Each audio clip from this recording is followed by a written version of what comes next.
first things first, I want to give all the glory to God. That was an amazing team effort. And with the injuries that we've had and the number of guys that were out in that game, we needed guys to just really rise up. And there weren't even backups in certain spots in this game, and we couldn't have done it without him. And, secondly, our fan base tonight, it was homecoming. It was an awesome crowd. You guys were in it. And we thank you for that, because there's a lot of people out there that have quit on us. And for those of you that came tonight, you didn't. And so thank you for your support for these players. And I'm so proud of them and happy for them, because it's been a tough year. We've been through a lot. And definitely have some games that we could have won and didn't, and hung in there together and went through a tough time with our staff.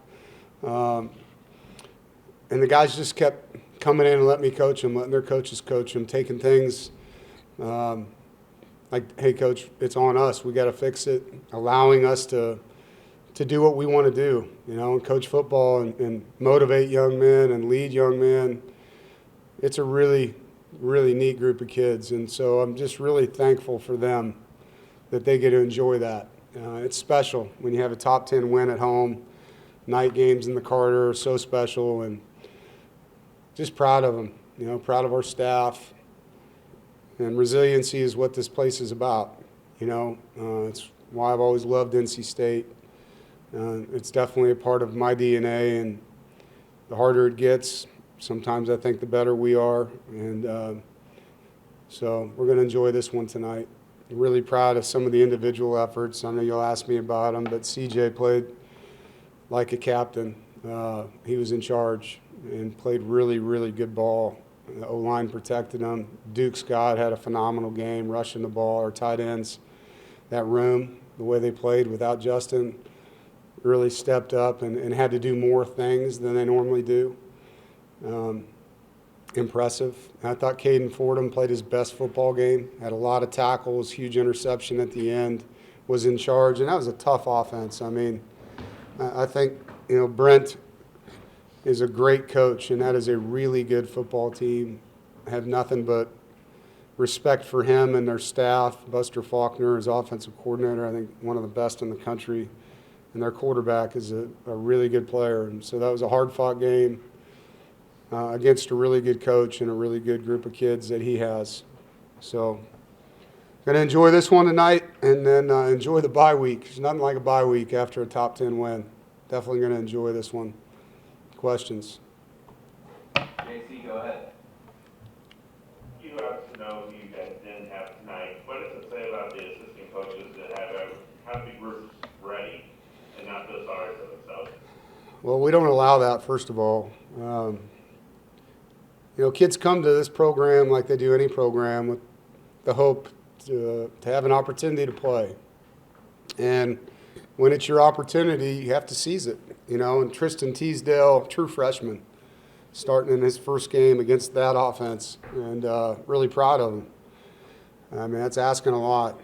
And our DBs, man, we played a lot of man-to-man in that game, and for a lot of reasons, but it says a lot about all these guys. And it's funny to me that people think we're going to quit and we're going to do this. We don't do that here. It's not a part of this program, and it never will be.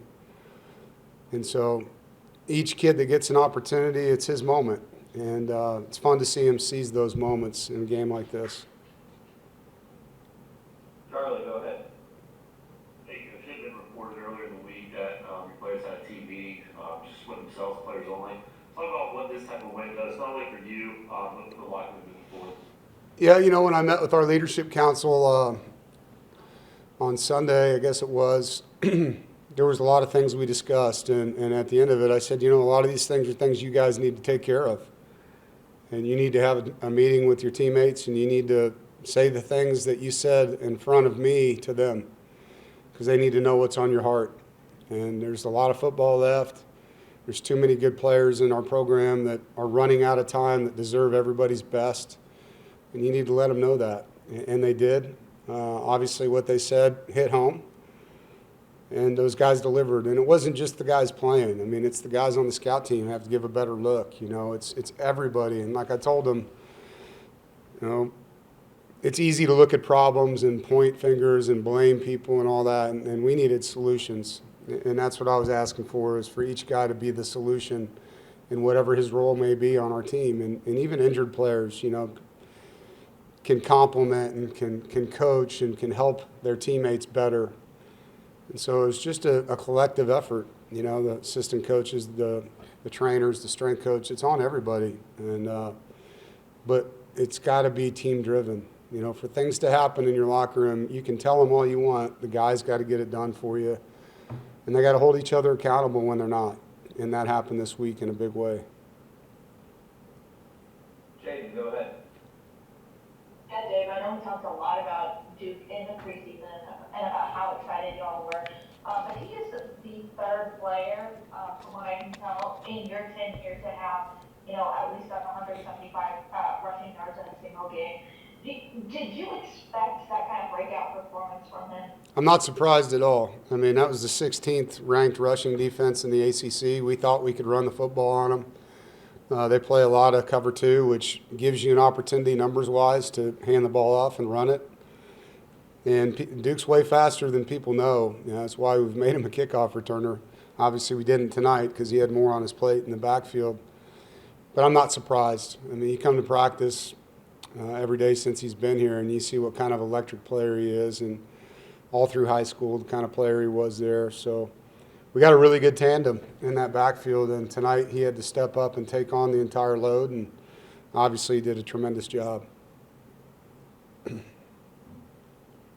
Rob, go ahead. Yeah, Dave, I forget the exact score, but I know in the first half you guys trailed maybe by a field goal. You got the lead back, got the stop, got the field goal right before there, and then you kind of kept it at that 1-2 possession range the rest of the game. You never did allow them to get that thing tied back, and you did some good things in the red zone. Could you just speak to that, how important it was to always address and answer Georgia Tech's response? Well, that's complimentary football. You know, I mean, we hold them to a field goal, we answer with a touchdown. And it's just things like that where both sides of the ball have to feed off of each other. And when we play complimentary football, 11-man football, guys doing their job and answering the call when they need to, we're a really good football team. And it's unfortunate it's taken us a while to play a whole game that way. You know, we haven't, other than Campbell, but against a Power 4 team, it's just been halves of football where we played well. And tonight we put it all together, and I've been telling them that. Like, it'd be really fun to see how good we are if we could play 4 quarters of complimentary football. I don't think anyone can beat us when we play like that. And tonight, it's nice to have an illustration of what that looks like. Okay, CJ's here waiting, guys, so. All right, thank you, guys. Oh, One more. maybe one more. But you mentioned Tatum and kind of the way he's played, you know, in the middle of the defense. You know, you talk about this being the best game you've seen from him this year. You know, what was that like to see him kind of step up against a team that kind of run the ball off the court? Yeah, well, I mean, I told him and Kenny Soares this week, like, they should have 20 tackles in this game. It's that type of game, and our game plan, as you saw, there's a lot of motions and perimeter plays, and it was to take those away and make them run in the box. And we felt like Caden Fordham and Kenny at linebacker and Brandon Cleveland in there and Sebastian and all those guys could win in the box in the run game enough for us to take away their explosive parts of the run game. And for the most part, we did that. You know, you're not going to completely stop Haynes King. Like, he's a really good player, and my hat's off to him. I've always enjoyed watching him. He's a tough kid. But the defense did enough to give our offense possessions and field position where they could go score. Thank you, guys. Enjoy the evening. Go Pack.